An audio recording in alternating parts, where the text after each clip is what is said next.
बिस्मिल्लाहिर्रहमानिर्रहीम। आज के इस वीडियो के अंदर हम एक्यूट डिस्निया के डिफरेंशियल डायग्नोसिस को कवर करने वाले हैं। स्टार्ट करते हैं वीडियो को। नंबर वन, जब डिस्निया आ जाएगा, डिस्निया को हम ब्रेथलेसनेस या शॉर्टनेस ऑफ ब्रेथ भी कहते हैं, या उर्दू में हम इसको सांस का फूलना, ये आपने नोट कर लेना है। सांस में दुश्वारी आना ये नहीं बोलना आपने, बल्कि सांस फूल जाता है ये पेशेंट से पूछना है, तो उसको डिस्निया कहते हैं। अब डिस्निया दो टाइप का होता है depending upon the onset, acute या क्रॉनिक हो सकता है। अब डिस्निया होता है क्या? डिस्निया को शॉर्टनेस ऑफ ब्रेथ, ब्रेथलेसनेस या सांस का फूलना कहते हैं। तो इसको बोलते हैं abnormally uncomfortable awareness of breathing, कि अभी हम सांस ले रहे हैं, हमें नहीं पता कि हम सांस ले रहे हैं, बल्कि हम अनअवेयर है अपनी ब्रीथिंग से। लेकिन अगर अनकंफर्टेबल हो जाए और एबनॉर्मल हो जाए तो उसको हम डिस्निया कहते हैं। अब दो तरह का डिस्निया होता है, एक्यूट डिस्निया और क्रॉनिक डिस्निया। जो एक्यूट डिस्निया में की वर्ड है कि कुछ घंटों से लेकर कुछ दिनों तक जाएगा, ओके। जबकि क्रॉनिक डिस्निया के अंदर आपने पढ़ना है कि इसका जो ड्यूरेशन होता है ना, ओके, तो इसमें लॉन्ग हिस्ट्री होती है, लाइक इसमें मंथ्स टू ईयर्स होता है। तो नंबर वन डेफिनेशन में एबनॉर्मल, अनकंफर्टेबल, फिर अवेयरनेस ऑफ ब्रीदिंग है, फिर acute dyspnoea hours to the day, और जो क्रॉनिक डिस्निया वो मंथ्स टू द ईयर्स है, ओके।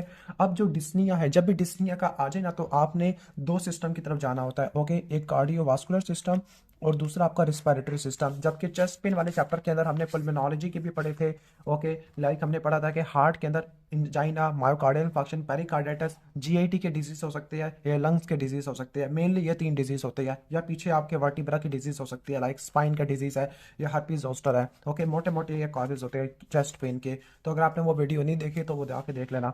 लेकिन जो आपका एक्यूट डिस्निया होता है ना, या सिंपल डिस्निया या एक्यूट डिस्निया का हो, तो उसके दो मेन कॉजेज होते हैं, कार्डियोवास्कुलर सिस्टम और रिस्पिरेटरी सिस्टम। जबकि चेस्ट पेन में सीवीएस के अलावा, रिस्पिरेटरी सिस्टम के अलावा इसोफेगस की डिजीज आ जाती है, लाइक आपके जर्ड आ जाता है, या फिर आपके स्पाइन के डिजीज आ जाती है। लेकिन इसके अंदर सिर्फ आपके सीवियस और रेस्पिरेटरी डिजीज आ जाते हैं। अब हम इसके डिफरेंशियल डायग्नोसिस को स्टार्ट करते हैं, ओके। तो नंबर वन, आपने पहले हम बात करते हैं पल्मोनोलॉजी के अंदर। तो पल्मोनोलॉजी में number one bronchial asthma. Bronchial asthma का एक्यूट अटैक और क्रॉनिक अटैक। जो एक्यूट अटैक होगा उसमें आपको डिस्निया फील होता है, क्लियर। तो पहला आ जाएगा एक्यूट अटैक और ब्रोंकियल अस्थमा, या सिंपल अस्थमा, सिंपल लिख लेते हैं, ओके। या ब्रोंकियल अस्थमा मेंशन करना वैसे जरूरी है, क्योंकि एक ब्रोंकियल अस्थमा के अलावा कार्डिक अस्थमा भी होता है, वो भी हम पढ़ेंगे, तो ब्रोंकियल अस्थमा मेंशन कर दूंगा। Number two, acute pulmonary oedema, फेफड़ों में पानी भर गया, एक्यूट पल्मोनरी एडिमा। एक्यूट का वर्ड इसलिए इस्तेमाल कर रहे हैं क्योंकि एक्यूट डिस्निया। अब जो एक्यूट पल्मोनरी एडिमा या पल्मोनरी एडिमा होता है, क्लियर। तो ये दो चीज़ों की वजह से हो सकता है, ओके। एक कार्डिक डिजीज की वजह से, दूसरा नॉन कार्डिक डिजीज की वजह से। एक बात नोट कर लेना कि अगर हार्ट काम नहीं कर रहा, खास तौर पर जो आपका लेफ्ट साइडेड अगर हार्ट काम नहीं कर रहा, तो आपका जो ब्लड है ना, वो सारा बैक फ्लो जाता है पल्मोनरी वेन में, वहाँ पे एडिमा करवा देगा। तो अगर लेफ्ट वेंट्रिकुलर फेलियर है, तो लेफ्ट वेंट्रिकुलर फेलियर या माइट्रल स्टेनोसिस में आपको पल्मोनरी एडिमा मिलेगा। पल्मोनरी एडिमा जब भी आ जाए तो रट्टा मार लेना कि लेफ्ट हार्ट आपका फेल हो गया है या माइट्रल स्टेनोसिस है। तो अब इस केस के अंदर क्या होगा, पल्मोनरी कैपिलरी वेज प्रेशर क्या होगा, आपका ज्यादा होता है। पल्मोनरी कैपिलरी वेज प्रेशर किसके इक्विवेलेंट होता है, लेफ्ट एट्रियल प्रेशर के। अगर लेफ्ट हार्ट काम नहीं कर रहा, लेफ्ट वेंट्रिकल फेल हो गया है, तो लेफ्ट एट्रियम का प्रेशर बढ़ जाएगा। लेफ्ट एट्रियम का प्रेशर बढ़ जाएगा तो वो पल्मोनरी कैपिलरी में चला जाएगा, पल्मोनरी कैपिलरी वेज प्रेशर जिसको कहते हैं। और यहाँ पे जो कैथीटर यूज करते हैं उसको स्वान्स गैंस कैथीटर कहते हैं। नॉन कार्डिक डिजीज के अंदर pulmonary capillary wedge pressure high नहीं होता, नॉर्मल होता है, ओके। तो जो नॉन कार्डिक डिजीज जिसके अंदर पल्मोनरी एडिमा हो जाए, हार्ट बिल्कुल ठीक है लेकिन पल्मोनरी एडिमा है, तो उसको बोलते हैं ARDS, acute respiratory distress syndrome. Number three, pneumonia. देख लेना कि जो नमोनिया है, नमोनिया की वजह से चेस्ट पेन भी होता है, अभी हमें पीछे जाके पढ़ना है। पल्मोनरी एम्बोलिज्म की वजह से भी चेस्ट पेन होता है। स्पॉन्टेनियस न्यूमोथोरेसिस की वजह से भी चेस्ट पेन होता है। प्लूरल इफ्यूजन की वजह से भी चेस्ट पेन होता है, क्लियर। तो मैं इसलिए बता रहा हूँ ताकि आपको डिफरेंशिएट करने में या फिर इनके अंदर क्या क्लिनिकल हिस्ट्री आती है वो आपने नोट कर लेना है। सबसे पहले स्टार्ट करते हैं एक्यूट अटैक और ब्रोंकियल अस्थमा। इसके अंदर क्या डिफरेंशिएटिंग पॉइंट होगा जिसको आपने नोट करना है दूसरी चीजों को डिफरेंशिएट करने के लिए, ओके। अब ब्रोंकियल अस्थमा के अंदर क्या होता है कि एयरवे की हाइपर रिएक्टिविटी होती है, एयरवे की हाइपर रिएक्टिविटी होती है, क्लियर। और यहाँ पे होता ये है कि जो एयरवे है वो नैरो हो जाती है ड्यू टू स्पाज्म ऑफ, यानी ब्रोंकोस्पाज्म की वजह से, एडिमा की वजह से और थिक टीनेशियस सिक्रेशन की वजह से। तो उसका क्लासिकल ट्राइएड होता है। डिस्निया आपको देखने को मिलेगा, कफ और वीजिंग होगी, ठीक है। डिस्निया, कफ, वीजिंग, ये क्लासिकल ट्राइएड होता है। तो ये ब्रोंकियल एस्थमा आ जाएगा। ब्रोंकियल एस्थमा इसलिए मेंशन करूँ क्योंकि एक कार्डिक एस्थमा भी आएगा, उसको डिफरेंशिएट कैसे करना वो आपको आगे बताऊंगा। जो एस्थमा आपका ये ऑब्स्ट्रक्टिव लंग डिजीज है। ऑब्स्ट्रक्टिव लंग डिजीज को देखने के लिए क्या करते हैं हम, FEV1/FVC रेशो इशू देखते हैं।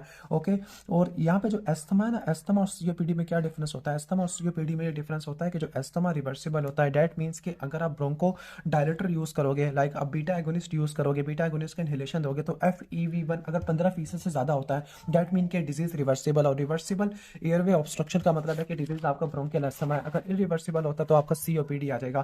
क्लियर? तो सबसे पहले इसके फीचर के बारे में स्टार्ट करते हैं। नंबर 1, सडन ऑनसेट का डिस्निया होगा, ठीक है, सांस फूल रहा होगा। नंबर 1 कीवर्ड तो ये है, लेकिन ये ब्रेथलेसनेस एक्सर्शन से रिलेटेड नहीं होता। अब एक्सर्शन से क्यों मेंशन किया? क्योंकि आपका जो स्टेबल एंजाइना ना, वो एक्सर्शन से रिलेटेड होता है। ओके, तो वो स्टेबल एंजाइना से आपने डिफरेंशिएट करना है। टिपिकली इट इज अकम्पाइंड बाय वीज। अब वीज वाला पॉइंट काफी ज्यादा इंपॉर्टेंट है, वीज, ठीक है। अब वीज क्या होती है? म्यूजिकल साउंड्स होती है, ठीक हो गया, कि आपका नैरोड एयरवे से जब एयरवे पास हवा पास करती है तो उसमें से म्यूजिकल विस्लिंग साउंड प्रोड्यूस होती है, उसको वीज कहते हैं। तो उसका मैंने क्लासिकल ट्रायड बताया था, डिस्निया है, वीज है और कफ होता है। अब कफ की क्या बात बार नोट करना है कि कफ का जब भी आ जाए, कफ का भी एक हिस्ट्री आती है, वो आगे जाके पढ़ेंगे। ओके, तो इसमें जो कफ होती है, ओके, इनिशियली ड्राई होती है, यानी नॉन प्रोडक्टिव होगी, लेकिन बाद में आपको टिनेशियस स्पुटम देखने को मिलता है और ये स्ट्रिंजी हो सकता है, स्ट्रिंजी। ओके, स्ट्रिंजिंग के अंदर क्या होगा? स्पाइरल्स होती है, कर्शमैन स्पाइरल्स होता है। क्लियर? ठीक हो गया। और जब स्पुटम निकलेगा तो कफ आप जो ब्रेथलेसनेस है, डिस्नी आपका रिलीव हो जाता है। अब ये जो 3 सिम्टम होती है एपिसोडिक होते हैं।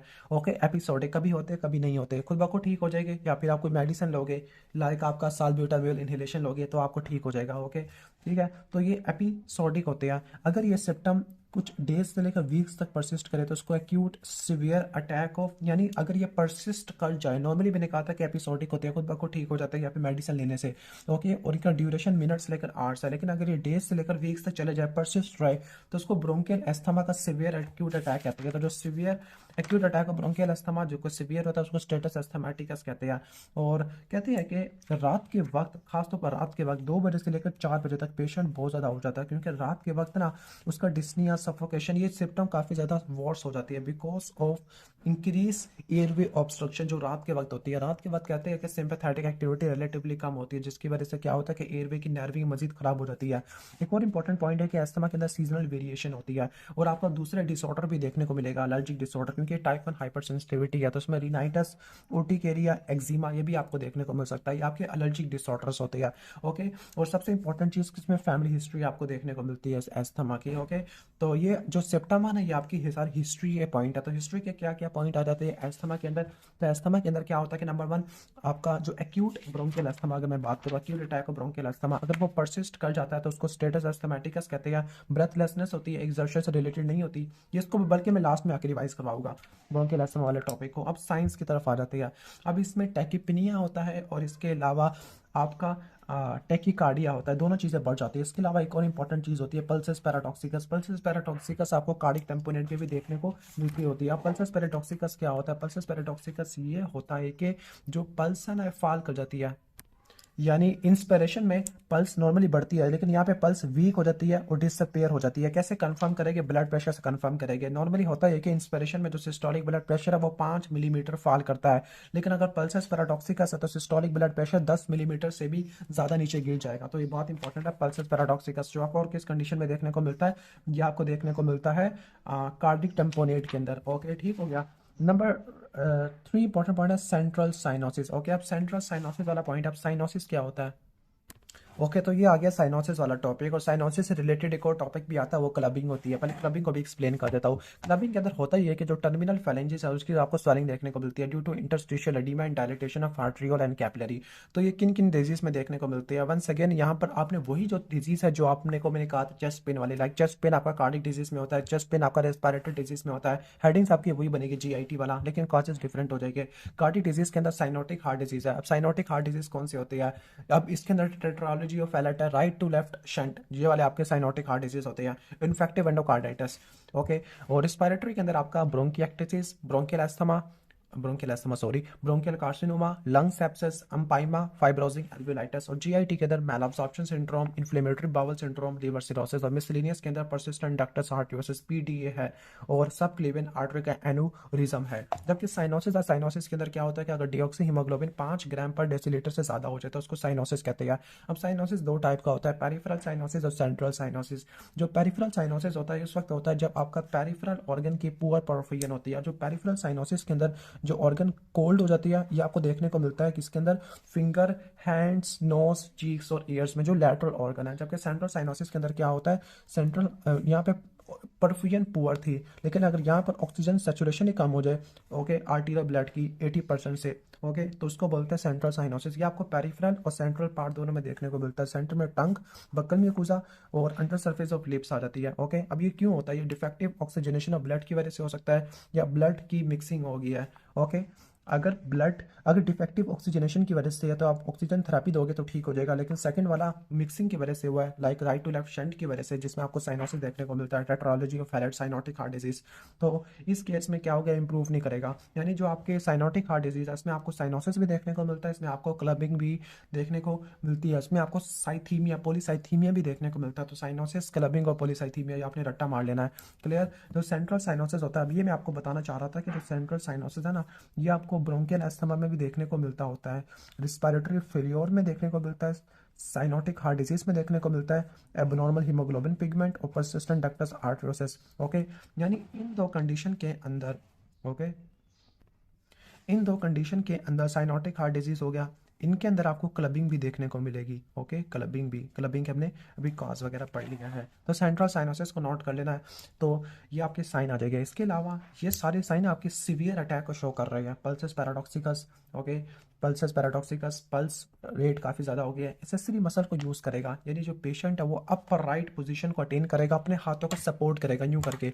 ओके, हाथों को सपोर्ट करेगा, अपने शोल्डर गिर्डल को सपोर्ट करेगा। तो एक्सेसरी मसल ऑफ एक्सपायरेशन को यूज़ करेगा, इंस्पिरेशन को यूज़ नहीं करेगा, एक्सपायरेशन को यूज़ करेगा, ताकि वो सांस को बाहर निकाल सके, क्योंकि ये obstructive lung disease, obstructive lung disease में ऑब्स्ट्रक्शन होती है। डेट इज़ वाई वो एक्सेसरी मसल ऑफ एक्सपायरेशन को यूज़ करेगा। अगर ब्रेथ साउंड के बारे में बात करें तो ब्रेथ साउंड क्या होती है, vesicular in character, okay, with a prolong expiration. ये बात इंपॉर्टेंट है। ओके, नॉर्मली हमारी जो ब्रीदिंग है ना वो वेजिकुलर ब्रीदिंग होती है। वेजिकुलर ब्रीदिंग के अंदर जो इंस्पिरेशन है ना वो प्रोलॉन्ग होता है, लॉन्गर होता है as compare to expiration, because जो साउंड होती है वो ऑडिबल होती है थ्रू आउट द इंस्पायरेशन।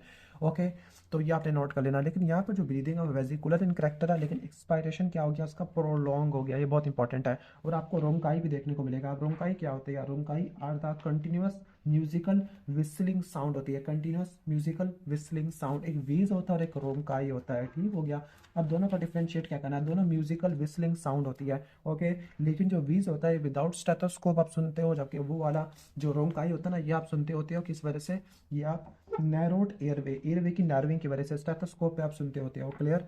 और तो अगर आपसे पूछे रोंकाई की वजह क्या होती है तो आपने ऑब्स्ट्रक्टिव लंग डिजीज बता देना है। अब ऑब्स्ट्रक्टिव लंग डिजीज में आपके सीओपीडी और एस्थमा वगैरह आ जाते होते हैं। क्लियर। और एक और बात नोट कर लेना कि अगर माइल्ड एस्थमा है तो एक्सपायरेटरी रोंकाई होगा, लेकिन अगर सीवियर एस्थमा है तो जो चेस्ट आपका साइलेंट हो जाएगा और लास्ट में आपका फोर्स एक्सपायरेटरी टाइम वो प्रोलॉन्ग हो जाएगा। अब फोर्स एक्सपायरेटरी टाइम नॉर्मली क्या होता है, 4 सेकंड से काम होता है। फोर्स एक्सपायरेटरी टाइम का मतलब है कि पेशेंट को फोर्सफुली कहती है कि आपने बाहर निकाल देना है, एक्सहेल कर लेना है। नॉर्मली 4 सेकंड से कम का होता है। ओके, अब इन्वेस्टिगेशन कौन कौन सी होती है एस्थमा वाले के अंदर, नंबर 1 सीबीसी कराओगे तो उसके अंदर आपको इओजिनोफिलिया देखने को मिलेगा। ओके, नंबर 2 चेस्ट एक्सरे कराओगे तो चेस्ट एक्सरे के अंदर आपको क्या देखने को मिलेगा, हाइपर इन्फ्लेशन, क्योंकि ऑब्स्ट्रक्टिव लंग डिजीज है, एक्सपायरेशन सही तरह नहीं हो पा रही तो एयर ट्रैप हो जाती है। नंबर 3 स्पुटम की एग्जामिनेशन करोगे। स्पुटम के एग्जामिनेशन के अंदर आपको चारकोल रिडेंस क्रिस्टल देखने को मिलेगी, जो कि डबल पिरामिड शेप या डायमंड शेप क्रिस्टल होते हैं। Number 4 peak expiratory flow rate check करोगे। पीक एक्सपायरेटरी फ्लो रेट आपका कम हो जाएगा। ओके, ठीक हो गया। और नॉर्मली कितना होता है, 400 से लेकर 600 लीटर पर मिनट के, कितने एक मिनट के अंदर कितनी आप हवा एक्सहेल कर सकते हैं। तो ऑब्स्ट्रक्शन है जिसकी वजह से ये टाइम क्या हो जाएगा, ये टाइम आपका कम हो जाएगा। आप मिक्स नहीं करना। Peak expiratory flow rate, peak expiratory flow rate मतलब कितना वॉल्यूम निकाल रहा है वो कम हो जाएगा, लेकिन टाइम इसका बढ़ जाएगा। अब force vital capacity FEV1/FVC ratio ये आपको कम देखने को मिलेगी। नॉर्मली ये 65 से लेकर 80% या 70% को रट्टा मार लेना। क्लियर। तो ये ऑब्स्ट्रक्टिव लंग डिजीज के अंदर आपको कम देखने को मिलती होती है। ठीक हो गया। जबकि रिस्ट्रिक्टिव के अंदर क्या होता है कि ये रेशियो आपको ज़्यादा देखने को मिल सकती होती है या नॉर्मल देखने को मिल सकती है। अब रिस्ट्रिक्टिव लंग डिजीज में एनकाइलोजिंग स्पॉन्डिलाइटिस या फाइब्रोसिंग एल्वुलाइटिस है, ये आपने नोट कर लेना है। ओके, अब आर्टीरियल ब्लड गैस एनालिसिस करोगे तो उसके अंदर क्या होगा, उसमें आपका टाइप 1 रिस्पायरेटरी फ्लियोर है। ओके, अब टाइप 1 रिस्पायरेटरी फ्लियोर का मतलब क्या होता है, अब टाइप 1 रिस्पायरेटरी फ्लियोर का मतलब है कि आपका जो पार्शियल प्रेशर है ओके, अब यहाँ पे दो बातें नोट करनी है। अच्छा, रिस्पिरेटरी फ्लूर को मैं एक्सप्लेन कर रहा था। रिस्पिरेटरी फ्लूर के अंदर टाइप 1 टाइप 2 होता है। टाइप 1 के अंदर जो आपका partial pressure of carbon dioxide है वो लो या नॉर्मल हो सकता है, लेकिन टाइप 2 के अंदर partial pressure of carbon dioxide वो आपको ज़्यादा देखने को मिलता है, हाइपर कैप्निया जिसको बोलते हैं। अब एक बात नोट कर लेना। ओके, तो ये जो टाइप 1 होता है ना, टाइप 1 रिस्पिरेटरी फ्लूर के अंदर आपका माइल्ड अस्थमा होता है या फिर सिंपल ब्रोंकियल अस्थमा, और सीवियर के अंदर स्टेटस अस्थमैटिकस के अंदर आपको टाइप 2 रिस्पिरेटरी फ्लूर देखने को मिलेगा, जिसके अंदर PCO2 वाला लेवल भी आपको ज़्यादा देखने को मिलेगा। तो अगर आपसे पूछे acute severe attack of bronchial asthma जिसको स्टेटस अस्थमैटिकस कहते हैं, उसमें क्या क्या फीचर होते हैं? नंबर 1, हार्ट रेट आपको ज़्यादा देखने को मिलेगा। नंबर 2, पल्सेस पैराडॉक्सिकस है कि जो पल्स है वो जो सिस्टोलिक ब्लड प्रेशर है, सिस्टोलिक ब्लड प्रेशर से कहना चाहिए 10 मिलीमीटर से कम हो जाता है, पल्स वीक हो जाती है ड्यूरिंग इंस्पायरेशन है। Active accessory muscle of expiration को यूज़ करेगा, पर्सनल एक सेंटेंस को कंप्लीट नहीं कर पाएगा, साइलेंट चेस्ट होगा, central cyanosis peak expiratory flow rate 150 से भी कम हो जाएगा, लास्ट में आपका टाइप 2 रिस्पिरेटरी फ्लेयर आपको देखने को मिलेगा। लेकिन दो इंपॉर्टेंट जो चीज़ें होती है वो पल्सेस पैराडॉक्सिकस और यूज़ ऑफ एक्सेसरी मसल, ये दो इंपॉर्टेंट चीज़ें हैं, तो ये दोनों चीज़ें आपने कर ली हैं। इसके बाद नेक्स्ट हमारा जो डिफरेंशियल डायग्नोस है ना, अभी तो हमने acute attack of bronchial asthma, अगर एक्यूट सीवियर अटैक उसको स्टेटस अस्थमैटिकस कहते हैं। Number 2, acute pulmonary oedema. अब एक्यूट पल्मोनरी एडीमा दो चीज़ों की वजह से हो सकता है। ओके, नंबर 1, कार्डियोजेनिक कॉजेज और नॉन कार्डियोजेनिक। कार्डियोजेनिक कॉज है तो left atrial failure, atrial failure, left ventricular failure या लेफ्ट हार्ट फेल हो चुका है। ओके, तो लेफ्ट हार्ट फेलियर तो वो एक्यूट पल्मोनरी एडिमा करवाता है, और इसमें जो पल्मोनरी वीनस प्रेशर या पल्मोनरी कैपिलरी वेज प्रेशर आपको ज़्यादा देखने को मिलता है। क्यों? क्योंकि अगर हार्ट पंप नहीं कर पा रहा तो फ्लूइड की ट्रांसपोर्टेशन होगी, वो आगे लिम्फेटिक से ड्रेन नहीं होगा, एल्विलर वाल में एक्यूमुलेट होगा, फिर वो एल्विलर स्पेसेस के अंदर भी आना शुरू हो जाएगा, और एक्यूट पल्मोनरी एडिमा हो जाए अगर कार्डिक ओरिजिन की वजह से तो उसको कार्डिक अस्थमा कहते हैं। अब आपको समझ आ जाएगा ब्रोंकियल अस्थमा क्या होता है, कार्डिक अस्थमा क्या होता है। ब्रोंकियल अस्थमा में ये आपका टिपिकल ऑब्स्ट्रक्टिव लंग डिजीज जिसमें एयरवे की हाइपर एक्टिविटी होती है, और acute pulmonary oedema cardiogenic causes की वजह से लाइक लेफ्ट वेंट्रिकुलर फ्लियर की वजह से उसको कार्डिक अस्थमा कहते हैं। ओके, तो इन दोनों को कैसे डिफ्रेंशिएट करते हैं वो हम टेबल में आगे जाके पढ़ेंगे। ओके, लेकिन एक्यूट इसके पल्मोनरी एडिमा के क्या कॉजेज हो सकते हैं, या acute left sided heart failure के, वो हम आगे जाके पढ़ेंगे। ठीक है, तो पहले हम इसके सिम्टम स्टार्ट करते हैं। नंबर 1 क्या होगा, पेशेंट में सीवियर ब्रेथलेसनेस है, उसका सांस बहुत ज़्यादा फूलेगा, पाल्पिटेशन है, ये कीवर्ड आ गया, पाल्पिटेशन है। अब पाल्पिटेशन है यानी उसको अपनी हार्ट बीट की अवेयरनेस हो गई है, और जो ब्रेथलेसनेस है वो फ्लैट पर यानी सुपाइन पोजीशन में बढ़ जाती है। Breathlessness increases on lying flat या सुपाइन पोजीशन में, इसको ऑर्थोपनिया कहते होते हैं। Number 3, cough with a frothy blood stained sputum, ये जो मैं हाईलाइट करूँ ना चीज़ें, ये इसके टिपिकल फीचर्स होते हैं। ओके, और इसके अलावा पेशेंट देखा कि डिस्निया हो रहा है ऑन एक्सर्शन। ओके, ठीक है। अच्छा, यहाँ पे मैंने कहा था ब्रेथलेसनेस वाला, अच्छा वहाँ पे वो चेस्ट पेन था जो एक्सर्शन से रिलेटेड था, ये ब्रेथलेसनेस है। अब ब्रेथलेसनेस एक्सर्शन से रिलेटेड नहीं है, लेकिन यहाँ पे जो ब्रेथलेसनेस है वो एक्सर्शन से रिलेटेड होती है, तो उसको ये किसकी निशानी होती है, लेफ्ट साइडेड हार्ट फेलियर की, एक्यूट पल्मोनरी एडिमा की होती है। इसके अलावा प्रोक्सिमल नॉक्टर्नल डिस्निया भी होगा, एक प्रोक्सिमल नॉक्टर्नल हीमोग्लोबिन यूरिया जो कि एनीमिया के अंदर होता है, ये प्रोक्सिमल नॉक्टर्नल डिस्निया होता है। ये आपको किस में देखने को मिलता है, ये आपको देखने को मिलता है सफ़र नंबर 20 में लिखा हुआ है, वैसे उसको अगले चैप्टर में जाके पढ़ेंगे। ओके, लेफ्ट हार्ट फेलियर के अंदर आपको देखने को मिलता होता है। क्लियर, तो ये आ जाएगा। अब साइंस के अंदर क्या होगा, लाइक वहाँ पे पाल्पिटेशन है तो उसके मतलब बदल क्या होगा, टैकीकार्डिया। नंबर 2, पल्सस अल्टरनेंस होती है। अब देखो पल्सस पैराडॉक्सिकस किस में होती है, पल्सस पैराडॉक्सिकस आपकी थी, हमने अभी पढ़ा है कि ये होती है आपकी acute attack of bronchial asthma. उसके अलावा पल्सस पैराडॉक्सिकस और किस कंडीशन में होती है, ये भी हमने अभी पढ़ा था कि ये आपको देखने को मिलती है ओके हार्ट फेलियर के अंदर, कार्डिक टेम्पोनेट के अंदर आपको देखने को मिलती है। तो कार्डिक टेम्पोनेट हो गया, कॉन्स्ट्रक्टिव पेरिकार्डाइटिस हो गया, एक्यूट सीवियर एस्थमा हो गया जिसको स्टेटस अस्थमैटिकस कहते हैं। उन तीन कंडीशन में देखने को मिलती है। कौन कौन सी तीन कंडीशन है, okay, cardiac tamponade, constrictive pericarditis और एक्यूट सीवियर एस्थमा, स्टेटस अस्थमैटिकस वगैरह भी कहते होते हैं। ओके, तो ये आपके सिम्टम क्या क्या होते हैं, acute pulmonary oedema left heart failure के अंदर, ऑर्थोपनिया यानी डिस्निया होगा on lying flat, number 2 palpitation, और नंबर 3 पास हिस्ट्री होगी एक्सर्शनल डिस्निया की, प्रॉक्सिमल नॉक्टर्नल डिस्निया की। ओके, चेस्ट पेन या हाइपरटेंशन होगा। साइंस के अंदर टैकीकार्डिया आ गया, पल्सस अल्टरनेंस की एक वीक पल्स होगी, वो स्ट्रॉन्ग बीट के साथ अल्टरनेट कर रही होगी। ओके, अब जो पल्सस अल्टरनेंस होता है ये आपको किन किन कंडीशन में देखने को मिलता होता है। ओके, तो आप सारे पल्स के कैरेक्टरिस्टिक्स को देख लो। अगर स्लो राइजिंग पल्स है डेट मीन के योटिक स्टेनोसिस है, कोलैप्सिंग पल्स, पल्स कोलैप्स हो जाती है कि जल्दी से डाउन स्ट्रोक हो जाता है तो वो योटिक रिगर्जिटेशन के अंदर आपको देखने को मिलती है। पल्सेस बिस्फिरेंस है, ये आपको कंबाइंड दोनों में देखने को मिलता है, योटिक स्टेनोसिस और रिगर्जिटेशन के अंदर। Pulsus paradoxus, cardiac tamponade, constrictive pericarditis.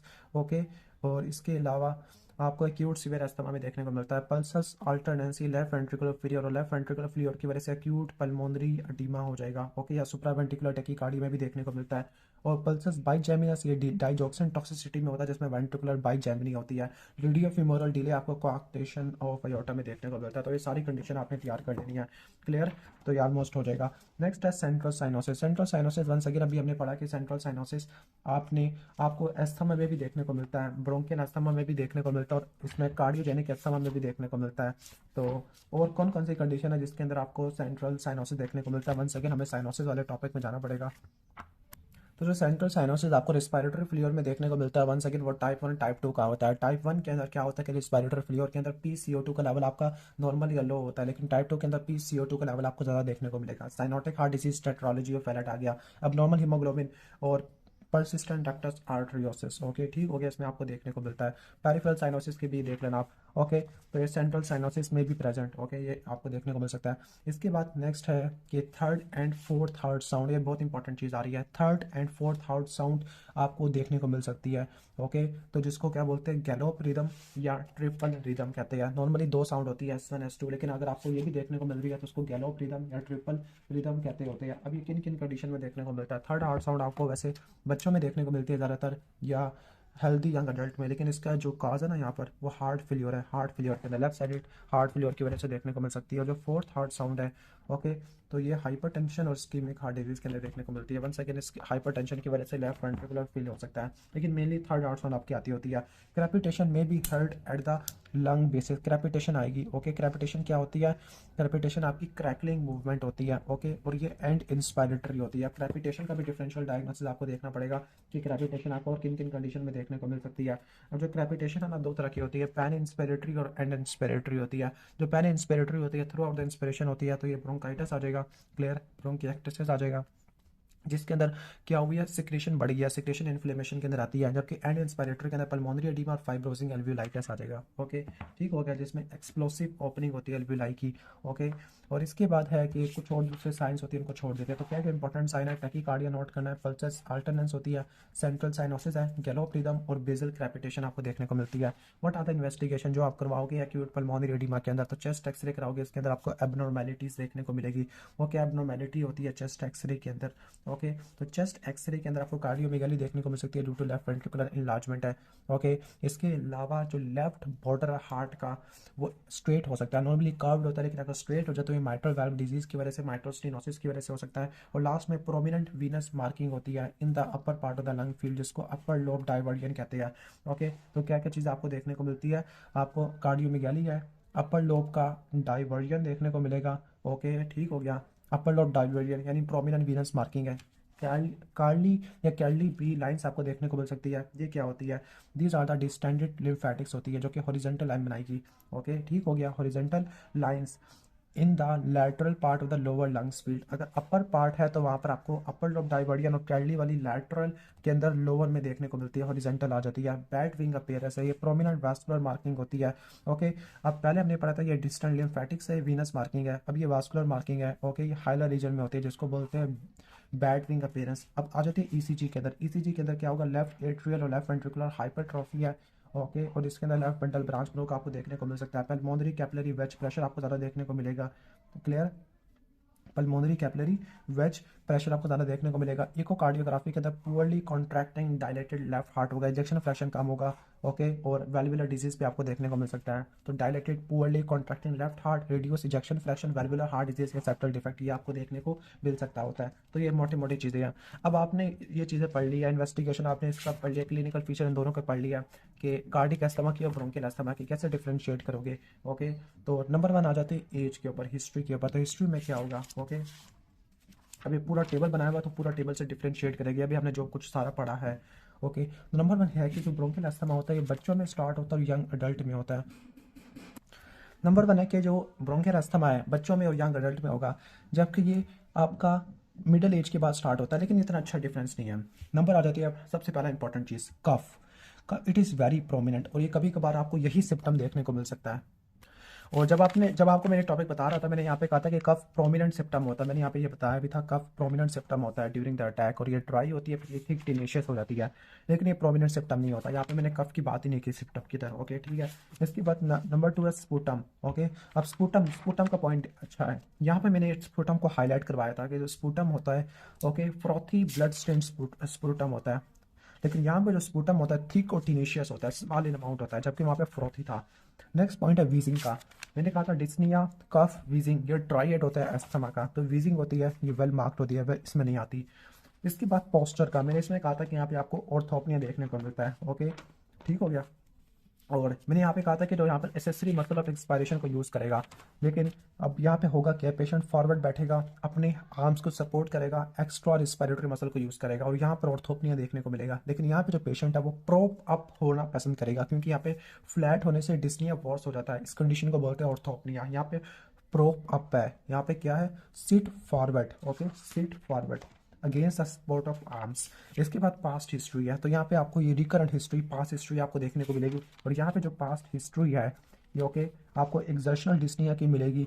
Okay, इसके अलावा प्रॉक्सिमल नॉक्टर्नल डिस्निया की मिलेगी, चेस्ट पेन की हिस्ट्री भी मिलेगी, हाइपरटेंशन भी होगा। ओके, जबकि यहाँ पर हिस्ट्री स्किन या नेजल एलर्जी की आपको देखने को मिल सकती है। इसके बाद है फैमिली हिस्ट्री। मैंने कहा था कि फैमिली हिस्ट्री आपको देखने को मिलती है किसके अंदर, ब्रोंकियल एस्थमा के अंदर।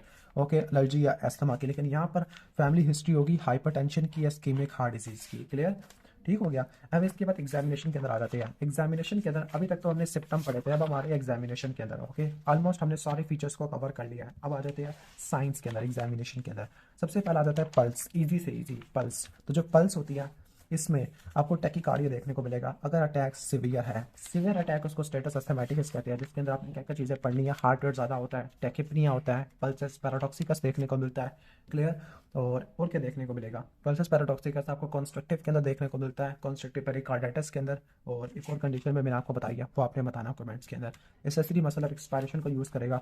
ओके, तो यहाँ पे क्या होगा, यहाँ पर टैकीकार्डिया इंपॉर्टेंट, यानी दोनों में टैकीकार्डिया आपको देखने को मिलेगा, लेकिन यहाँ पे पल्सस पैराडॉक्सिकस और यहाँ पे पल्सस अल्टरनेंस आपको देखने को मिलता है, strong beat with a weak beat. आ जाते हैं रिस्पायरेटरी सिस्टम के बाद, सीवीएस हो गया। ओके, लेकिन यहाँ पर सीवीएस के अंदर आपको गैलोप रिदम देखने को मिल सकता है, third and fourth heart sound आपको देखने को मिल सकते हैं। रिस्पायरेटरी सिस्टम के अंदर आ जाती है। रिस्पायरेटरी सिस्टम के अंदर आपने नोट करना है कि आपको एक्सपायरेटरी रोंकाई देखने को मिलेगा, एक्सपायरेटरी रोंकाई। ओके, और अगर सीवियर डिजीज है तो साइलेंट चेस्ट हो सकता है, और एंड इंस्पायरेटरी, यहाँ पे आपको एंड इंस्पायरेटरी बेजल क्रैपिटेशन देखने को मिलेगी। रोंकाई भी हो सकता है, लेकिन एंड इंस्पायरेटरी बेजल क्रैपिटेशन। तो ऑलमोस्ट हमारी सारी चीज़ें हो गई है। अगर ये टेबल को तैयार कर लो आपको सारा चीज़ें कवर हो जाएगी। आ जाते हैं इन्वेस्टिगेशन के अंदर। सीबीसी कराओगे तो उसमें इओजिनोफिलिया देखने को मिलेगा और ल्यूकोसाइटोसिस, जो कि चेस्ट इन्फेक्शन को बताता है। क्लियर, लेकिन यहाँ पर क्या होगा, ब्लड एग्जामिनेशन नॉर्मल होगा किसके अंदर, कार्डियोजेनिक या कार्डिक एस्थमा के अंदर। अब इसमें चेस्ट एक्सरे नॉर्मल होगा, लेकिन यहाँ पर आपको क्या देखने को मिल सकता है, यहाँ पर चेस्ट एक्सरे में आपको हाइपर इन्फ्लेशन आपको देखने को मिल सकती है लंग्स की। ओके, या ब्रोंकोअल्वुलर मार्किंग, हाइपर इन्फ्लेशन। लेकिन यहाँ पर क्या होगा, हार्ट इनलार्ज हो जाएगा। अपर लोब डाइवर्जन है, अपर लोब डाइवर्जन दोबारा बता दूं, अपर लोब डाइवर्जन के अंदर वीनस मार्किंग होती है, डिस्टेंडेड वेन्स होती है, और कार्डिक वेन के अंदर क्या होता है कि आपकी लिम्फेटिक्स क्या होती है, लार्ज होती है, lateral part of lower lungs field के अंदर कर्ली बी लाइंस होती है, बैट विंग अपीयरेंस आपको देखने को मिलती है। ईसीजी के बारे में बात करें तो यहाँ पर राइट वेंट्रिकुलर हाइपरट्रॉफी देखने को मिलेगी। ओके, क्योंकि यहाँ पे कोर पल्मोनल हो जाएगा, लेकिन यहाँ पे left atrial left ventricular hypertrophy होगी। इकोकार्डियोग्राफी के बारे में बात करें नॉर्मल होता है, लेकिन यहाँ पे लेफ्ट एट्रियम के इन्लार्जमेंट और डिसफंक्शन देखने को मिल सकता है। इसके अलावा valvular disease, pulmonary capillary wedge pressure बहुत इंपॉर्टेंट चीज़ है। ओके, इसमें क्या होगा, इसमें नॉर्मल है, इसमें आपको हाई देखने को मिलेगा, यानी यहाँ पर लेफ्ट एट्रियम का प्रेशर आपको ज़्यादा देखने को मिलेगा किसके अंदर, ब्रोंकियल कार्डिक एस्थमा के अंदर, सॉरी। अब आ जाते हैं एक्यूट रेस्पिरेटरी डिस्ट्रेस सिंड्रोम। इसमें पल्मोनरी एडिमा होगा नॉन कार्डिक कॉजेज की वजह से। ओके ठीक है। अब इसमें क्या होता है, इसमें कैपिलरी परमिएबिलिटी बढ़ जाती है और जो फ्लूइड है वो लीक कर जाता है इनटू द एल्व्यूलाई, तो कैपिलरी परमिएबिलिटी बढ़ने की वजह से। लेकिन यहाँ पे पल्मोनरी कैपिलरी वेज प्रेशर या लेफ्ट एट्रियल प्रेशर आपका ऑलमोस्ट नॉर्मल आपका पड़ा हुआ होता है। ओके, अब इसके कॉजेज क्या होते हैं, सेप्सिस की वजह से, ट्रॉमा की वजह से, एस्पायरेशन ऑफ गैस्ट्रिक कंटेंट या एक्यूट पेनक्रेटाइटिस की वजह से आपको देखने को मिल सकता होता है। क्लियर। अब इसमें साइंस क्या होते हैं, नंबर 1 आपने नोट करना है कि पेशेंट साइनोसिस होगा, ठीक है। ओके, सांस नहीं आ रहा, एक्यूट रेस्पिरेटरी डिस्ट्रेस सिंड्रोम है, टैकिपनिया कंपनसेट करने के लिए chest wall is full of crepitation है, और लास्ट में हार्ट रेट इसका नॉर्मल है। ओके, हार्ट इसका नॉर्मल बिल्कुल ठीक है। अगर हार्ट इसका नॉर्मल होता, हार्ट से ही काम ना कर रहा होता, लेफ्ट वेंट्रिकल में फेल होता, तो उसको हम कहते हैं, हम कार्डिक अस्थमा कहते हैं, ठीक है। अब चेस्ट एक्सरे में आपको बायलैटरल डिफ्यूज पैच या पैची ओपेसिटी देखने को मिलेगी, लेकिन pulmonary capillary wedge pressure normal होगा। अगर ये दोनों एब्नॉर्मल होते हैं तो हम इसको क्या बोलते हैं, कार्डिक अस्थमा आ जाएगा।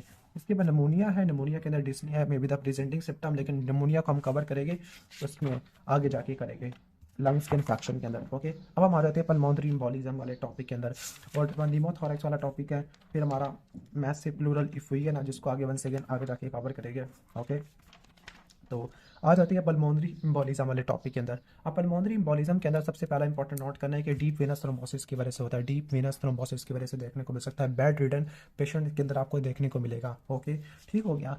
तो इसके अलावा जो इसकी प्री डिस्पोजिंग फैक्टर है लाइक पल्विक ऑपरेशन, ओसीपी, जो कि हाइपर कोगुलेबल स्टेट करवा देते हैं।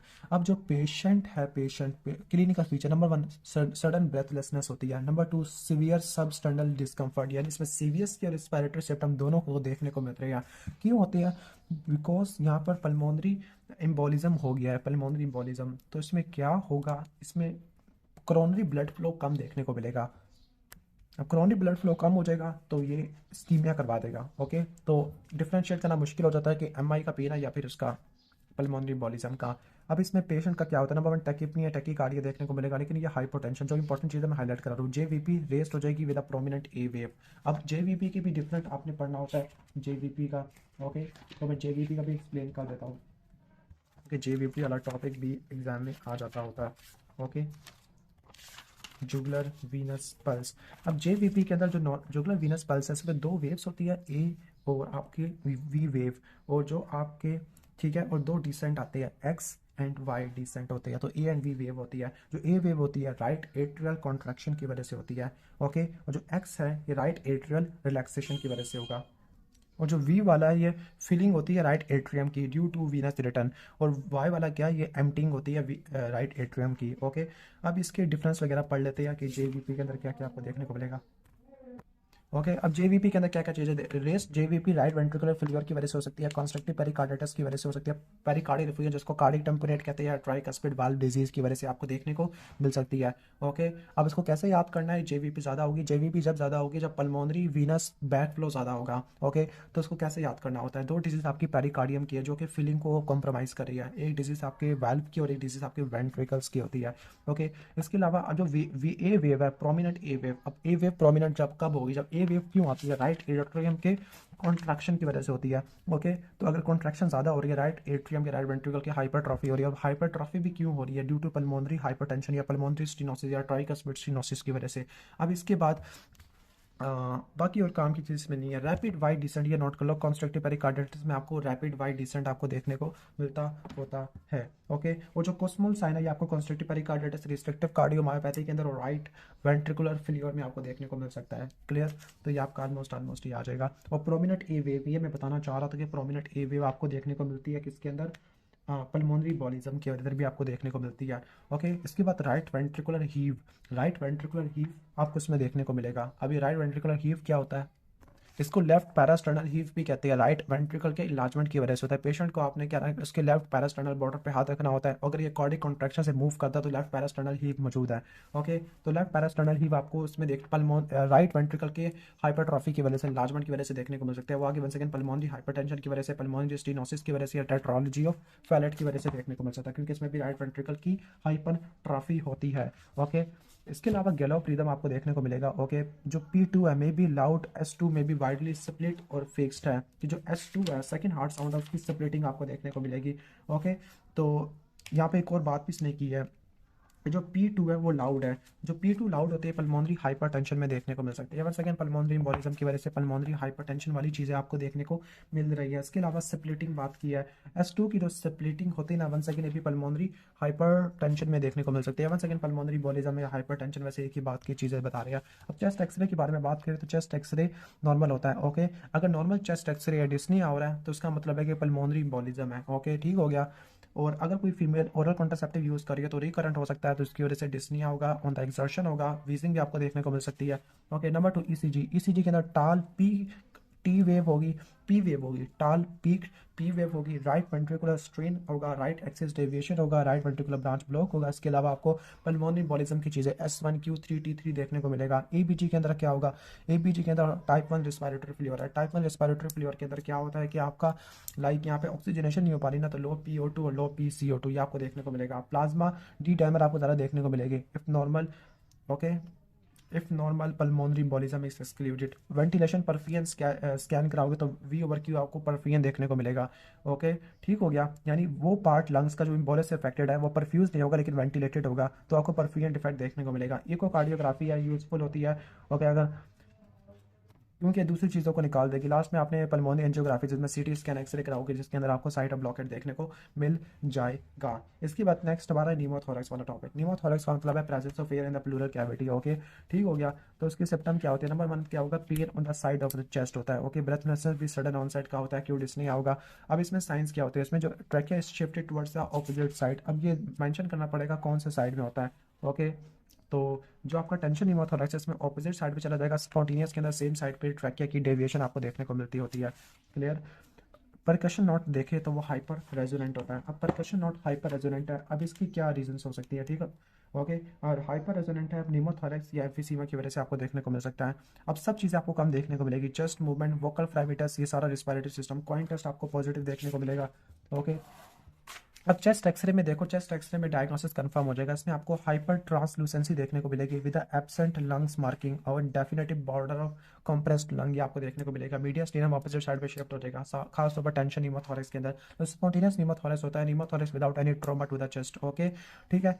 ओके, जबकि टेंशन के अंदर क्या होता है कि जो प्रेशर होता है प्लूरल स्पेस में वो पॉजिटिव होता है, थ्रू आउट द साइकिल होता है। तो इसमें आपने वाइड बोर्ड नीडल डालनी होती है through the second intercostal space in the mid clavicular line. अगर एयर एस्केप करती नीडल से तो डायग्नोसिस कंफर्म हो गया। ट्रोमेटिक के अंदर क्या होता है, ट्रॉमा होता है। ओके, और सेकेंडरी और यहाँ पे प्राइमरी को सेकेंडरी में डिवाइड किया हुआ है। Okay, spontaneous pneumothorax without any apparent lung disorder उसको प्राइमरी कहते हैं, और यहाँ पे कोई ना कोई अपेरेंट लंग डिसऑर्डर होगा जिसको COPD की वजह से हो सकता है। क्लियर, तो ये हो जाएगा। बाकी मैसिव प्लोरल एफिलियन इसकी वजह से भी एक्यूट डिस्नी हो सकता है, उसको अगले चैप्टर में जाके पढ़ेंगे। फॉरेन बॉडी की वजह से भी हो सकता है। मेटाबॉलिक एसिडोसिस, मेटाबॉलिक एसिडोसिस के अंदर कोस्मल ब्रीदिंग होती है। ओके, ठीक हो गया। ओके, तो इसकी कॉजेज क्या होती है मेटाबॉलिक एसिडोसिस के? मेटाबॉलिक एसिडोसिस को आपने दो में डिवाइड करना होता है, हाई 9 गैप या नॉर्मल 9 गैप होता है। ओके, अब जो हाई 9 गैप होता है इसके अंदर क्या होता है कि आपका लाइक लैक्टिक एसिडोसिस, डायबिटिक एटोसिडोसिस है, सैलिसाइलेट की पॉइजनिंग, रीनल फेलियर, ये सारी हाई 9 गैप वाली चीज़ें हैं। इसके बाद साइकोजेनिक डिस्निया जिसमें क्या होता है पेशेंट एंशियस होता है, हाइपर वेंटिलेट कर रहता है, टेटनी हो जाएगी ड्यू टू रिस्पायरेटरी अल्किलोसिस। क्यों? क्योंकि क्या होगा कि हाइपर वेंटिलेट करेगा तो रिस्पायरेटरी एल्किलोसिस है। रिस्पायरेटरी एल्किलोसिस की वजह से क्या होता है कि बाइकार्बोनेट क्या करेगा, कैल्शियम से कॉम्प्लेक्स बना देगा, जिसकी वजह से क्या होगा, कैल्शियम कम हो जाएगा।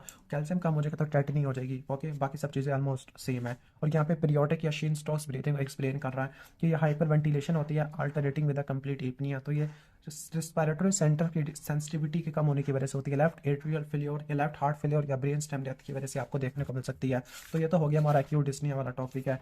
ओके, अब नेक्स्ट वीडियो के अंदर हम क्रॉनिक डिस्निया वाले टॉपिक को कवर करेंगे। तो अगर आपको वीडियो अच्छी लगी है तो वीडियो को लाइक कर देना, चैनल पर नहीं हो तो सब्सक्राइब कर देना।